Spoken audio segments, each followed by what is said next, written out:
ሰላም አለይኩም ወራህመቱላሂ ወበረካቱ። ዛሬ የሰራሁት ሲኒያ ኩዳር በድጃጅ ነው። ማሻአላ ከሁሉም አይነት ቆራረጭ ጀዘር፣ ኮሳ፣ ድንች፣ በድንጃል፣ ፍልፍል ሮሚ ሁሉንም አይነት ነው የጨመርኩት። ማሻአላ ከዛ ያው ቅመማ ቅመም አድርጌያለሁኝ። የሌለ ነው ማሻአላ።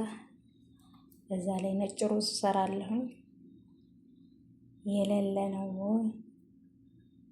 ተሰራው። ዛሬ ምሳ ነው እምለው። ማሻአላ ተባረከ ረህማን።